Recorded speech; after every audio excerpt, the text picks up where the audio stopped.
Dik dik dik dik dik dik dik. Dik dik dik dik dik dik dik dik. Dik dik dik dik dik.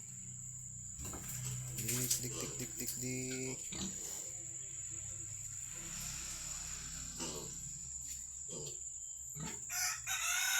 Ito po yung inahing baboy or palahiang baboy. So dumalaga pa po ito mga idol, mga ka-farming. Dumalaga pa po ito. Yan. So kakasimula ko pa lang magano na magbababoy mga ka-farming, no. So may tanong po ako sa inyo mga ka-farming, no, kung ano po ang ilang months po ito maglalandi. Ayan. Sa mga ano na dyan, sa mga matagal na nagbababoy, so baka pwede po ako makahingi sa inyo ng kunting advice kung ilang months ba ang maganda magpakasta ng dumalagang baboy, no. Yan. So ito is magpa 5 months pa lang po siya ngayong April 18. Yan, magpa 5 months pa lang po ito ngayong April 18 mga ka-farming, no. So naglalandi na rin siya. Medyo naglalandi siya nung nakaraang week, pero hindi pa po namin pinakastahan kasi parang hindi pa naman siya sigurado na maging inahin. Yan. So kayo po ba mga ka-farming, ilang months po kayo nagpapakasta sa inyong mga dumalagang baboy? So baka pwede po makahingi ng kunting advice sa inyo kung ilang months ang maganda magpakasta ng dumalagang baboy. Yan, no?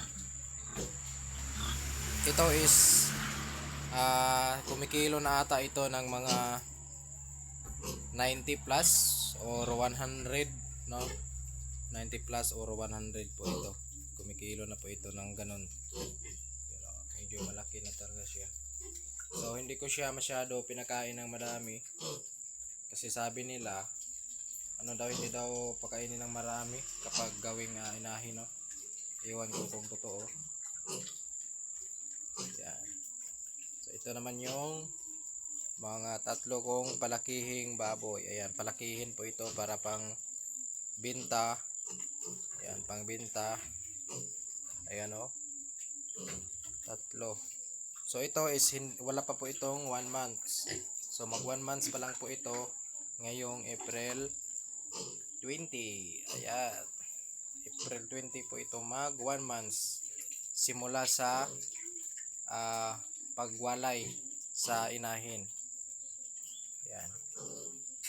At ito naman po yung mga piglets ko na bago.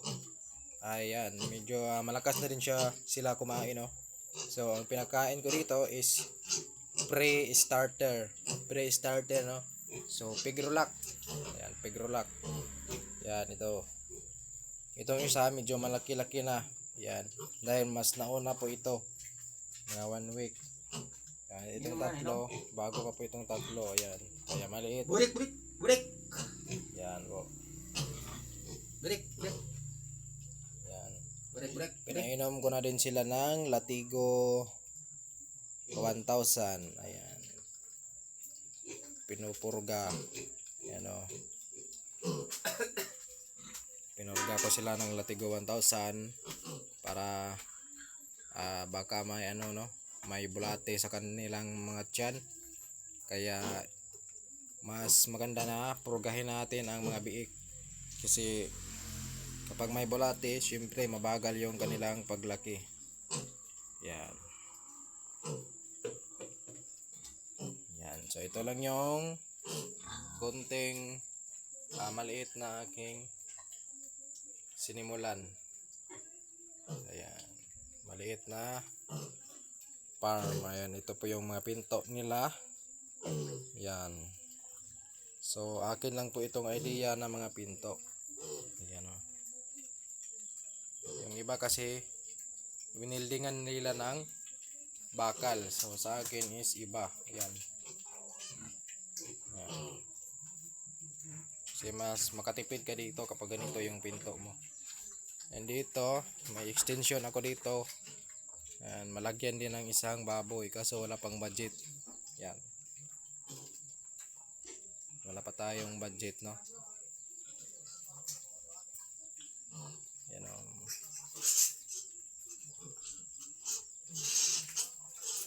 Okay, so yun lang mga ka-farming.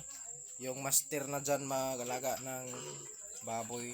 So, pwede pakisagot dito mga ka-farming, no?